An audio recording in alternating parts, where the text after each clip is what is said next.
3 कृषि कानूनों के खिलाफ किसानों की लड़ाई 1 साल चली थी। उसके बाद प्रधानमंत्री नरेंद्र मोदी ने खुद किसानों की मांगों को मानने का ऐलान 19 नवंबर को किया था, जिसके बाद किसान दिल्ली के बॉर्डरों से वापस लौटे। आज उसी जीत की खुशी को किसानों ने अंबाला में ट्रैक्टर मार्च निकालकर जाहिर किया और इस दिन को विजय दिवस के रूप में मनाया। भगत सिंह किसान यूनियन ने ट्रैक्टर मार्च के जरिए शक्ति प्रदर्शन किया और सैकड़ों ट्रैक्टर सड़कों पर उतारे। किसान नेताओं का कहना है कि काफी संघर्ष के बाद उन्हें ये जीत मिली थी। 700 किसानों ने इसमें कुर्बानी दी थी। आज वे ट्रैक्टर मार्च निकाल रहे हैं और अपनी जागरूकता भी दिखा रहे हैं। कृषि कानून यदि लागू होते तो वे अपना सब हक जमीनों से खो देते। किसान नेताओं ने कहा कि अभी पूरी लड़ाई जीती नहीं गई है। जब तक किसान सुखी नहीं हो जाता तब तक किसान आहुति देते रहेंगे। आज एसकेएम के आह्वान के ऊपर पूरे देश के अंदर जो पिछले साल 19 तारीख को मोदी प्रधानमंत्री जी ने एक जो काले कानून वापस लिए थे उसमें और किसानों की बहुत बड़ी जीत हुई थी, क्योंकि वो जो 3 काले कानून थे वो पूरे देश की ज़मीन को कॉरपोरेट के हाथ देने की कोशिश थी और उसके अंदर किसानों ने, पूरे देश के किसान संगठनों ने, सभी समाज सेवी संस्थाओं ने, सभी लोगों ने बढ़ चढ़कर हिस्सा लेकर वो 3 काले कानून वापस कराने में कामयाबी हासिल की थी। उसको अंदर पूरे देश की ज़मीनों को कॉरपोरेट को थाली में परोस कर देना चाहते थे, किसानों को भूमिहीन करना चाहती थी ये सरकार, लेकिन पूरे देश के लोगों ने इस लड़ाई को लड़ा और एक बहुत बड़ी जीत हासिल की थी। आज के दिन इस देश के प्रधानमंत्री ने माफ़ी भी मांगी थी और वो काले कानून वापस भी किए थे। सो उसके उपलक्ष्य में आज पूरे देश के अंदर एसकेएम जो है इस आंदोलन का जो लड़ रही थी जो टीम, उसने आह्वान किया है पूरे देश के अंदर, कहीं पैदल मार्च होंगे, कहीं ट्रैक्टर मार्च होंगे, कहीं मोटरसाइकिल मार्च होंगे और रात को दीपमालाएँ भी अपने अपने घरों पर लगाई जाएंगी। ये उस उपलक्ष्य में आज प्रोग्राम किया जा रहा है। नहीं, कोई शक्ति प्रदर्शन नहीं होता हमारा, ये कॉल दी जाती है, उसके तहत सरकार को और किसानों को जागरूक किया जाता है कि हमने कितनी बड़ी अचीवमेंट थी।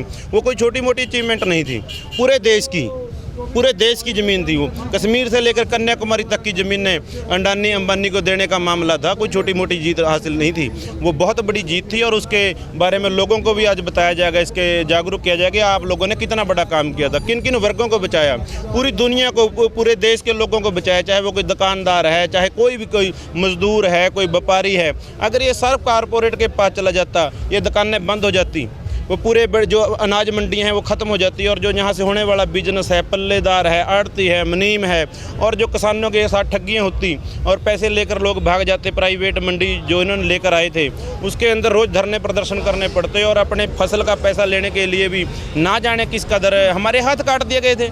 सबसे जो न्यायपालिका के अंदर भी हम उसमें अपनी दर्ज नहीं करा सकते थे एप्लीकेशन। सबसे बड़ी दुख की बात है, हमारे हाथ ही काट दिए कि आप एसडीएम के बिना कहीं आप अपनी एप्लीकेशन भी नहीं दे सकते। बहुत खतरनाक कानून था और उस कानून को रद्द कराने के अंदर 700 से ऊपर किसानों की शहादतें हुई हैं और 13 महीने दिल्ली के बॉर्डरों पर आंधी के अंदर, बरसात के अंदर, सर्दी के अंदर और गर्मी के अंदर वहाँ पर रहकर हमने एक बहुत बड़ा यानी कि मूवमेंट चलाई और जिसके बाद हमें एक जीत हासिल हुई और आज हम उसको विजय दिवस के रूप में मनाने का काम कर रहे हैं और पूरे देश के अंदर ये अलग अलग तरीके से मनाया जाएगा। ये लड़ाई जो आज विजय दिवस के रूप में मना रहे हैं, लड़ाई जीत भी चुकी है, क्या लगता है कि लड़ाई पूरी हो चुकी है? नहीं, लड़ाई पूरी नहीं हुई। स्टेप बाय स्टेप जो पहला हमारा सबसे बड़ा दर्द था अपने ज़मीनें बचाना, वो ज़मीनें बचाने में हम कामयाब हुए हैं। आगे जो हमारी मांगे हैं उनके लिए आंदोलन इसी तरह जारी रहेगा। एमएसपी के ऊपर बिजली कानून जो आया है, पराली जलाने वाला कानून है जो, इनको जब तक बिल्कुल निरस्त नहीं करती सरकार, जब तक आंदोलन को इसी तरह चलाएंगे। जागरूकता का भी एक अभियान है हमारा। दूसरा, विजय दिवस में मनाना एसकेएम इंडिया का फैसला था ये, उसके तहत बहुत हुमा के आप देख ही रहे हो कितने सैकड़ों की संख्या में ट्रैक्टर और किसान यहाँ पहुँचे हुए हैं। ये हमारी जागरूकता होने के कारण ही और लोगों में उत्साह होने के कारण ही हम इस कार्य को कर रहे हैं। और आगे भी जब तक किसान सुखी नहीं होगा तब तक अपनी ज़िंदगी हम समर्पित कर रखी है किसान कौम के लिए, मजदूर के, व्यापारी के लिए, क्योंकि अर्थव्यवस्था देश की किसानी के ऊपर चलती है।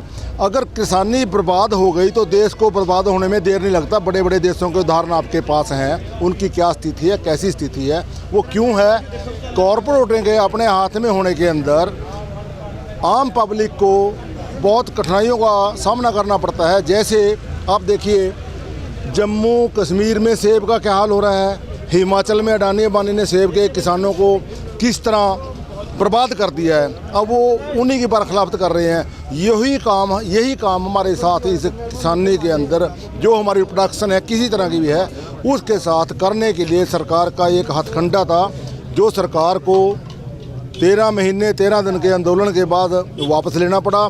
और आगे भी कोई भी सरकार आए, कैसी भी सरकार आए, किसी की भी सरकार आए, किसानों का अहित नहीं होने देंगे, कुर्बानियाँ देंगे, जितनी भी होगी मरने के लिए तैयार हैं, मारेंगे नहीं, किसी का कोई झगड़ा नहीं करेंगे, अपने तसीहे सहेंगे और किसान कौम को खुशहाल करने के लिए जो अच्छे निर्णय होंगे वो लेते रहेंगे और उनको सिरे चढ़ाते रहेंगे।